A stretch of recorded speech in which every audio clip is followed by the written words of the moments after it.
Berita tentang pembentukan Direktorat Tindak Pidana Pelayanan Perempuan dan Anak serta Pidana Perdagangan Orang, PPA-PPO, Bareskrim Polri dan Reserse Siber di 8 Polda jajaran ini memang sangat menarik. Kapolri Jenderal Listio Sigit Prabowo menegaskan komitmennya untuk menjawab kebutuhan masyarakat lewat pembentukan direktorat ini. Pembentukan direktorat ini dianggap sebagai gerak cepat dan perhatian Kapolri dalam merespons keresahan atas berbagai bentuk kejahatan di ranah tersebut. Apresiasi mengenai pembentukan Direktorat Tindak Pidana PPA dan PPO ini datang dari sejumlah pihak, seperti Komnas Perempuan, Kementerian Pemberdayaan Perempuan dan Perlindungan Anak, Kemen PPPA, Komisi Perlindungan Anak Indonesia, KPAI, dan Komnas HAM. Mereka semua menyambut baik kehadiran direktorat tersebut dan berharap kehadiran Direktorat PPA-PPO dapat menjawab keterbatasan unit PPA Bareskrim selama ini. Mereka juga mendorong penguatan SDM di Dit PPA-PPO Bareskrim Polri. Andi Entriani, selaku Ketua Komnas Perempuan, berharap kehadiran Direktorat PPA-PPO dapat menjawab keterbatasan unit PPA Bareskrim selama ini.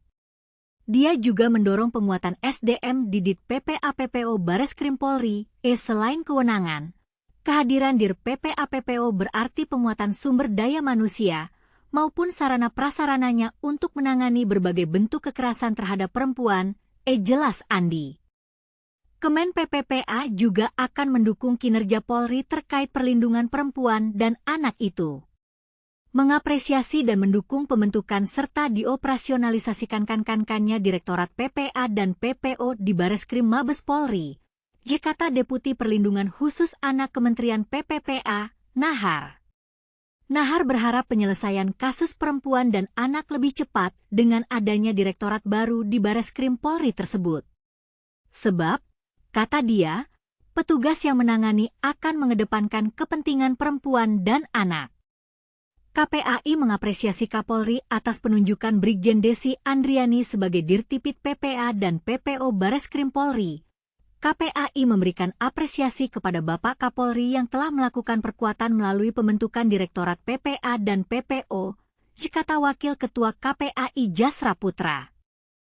KPAI menilai pembentukan Direktorat PPA dan PPO tersebut berdampak bagi masyarakat dalam memberikan jaminan terhadap penanganan kasus yang lebih serius oleh kepolisian.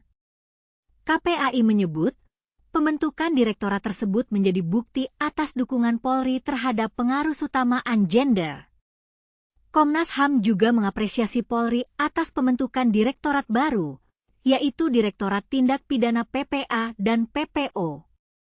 Komnas HAM mengatakan tindak pidana perdagangan orang merupakan kejahatan luar biasa. Komnas HAM mengapresiasi pembentukan Direktorat Tindak Pidana Perempuan dan Anak dan Tindak Pidana Perdagangan Orang, karena dua tindak pidana ini kan cukup banyak korbannya, kata Komisioner Komnas HAM, Anis Hidayah. Komnas HAM mendorong agar pembentukan Direktorat PPA dan PPO ini juga mendorong memperbanyak perekrutan polisi perempuan, Polwan. Sebab, menurutnya presentase polisi perempuan di tubuh Polri masih sedikit. Langkah Kapolri membentuk Direktorat Siber di 8 Polda juga menuai apresiasi. Ketua Indonesia Cyber Security Forum, ICSF, Ardi Suteja mengatakan pembentukan Direktorat Reserse Siber di beberapa Polda telah sejak lama diusulkan sehingga ia menyambut baik pembentukan direktorat tersebut. Pembentukan Direktorat Siber di beberapa Polda sebenarnya sudah lama kami harapkan. Bahkan sejak 2014 sudah pernah diutarakan pentingnya membentuk Ditpid Siber di beberapa Polda untuk bisa membantu penanganan kasus-kasus kejahatan siber yang semakin meningkat, kata Ardi. Diberharap dengan dibentuknya Direktorat Reserse Siber di 8 Polda dapat mempercepat penanganan kasus kejahatan siber di berbagai daerah, serta meningkatkan kepercayaan publik terhadap keamanan siber di Indonesia.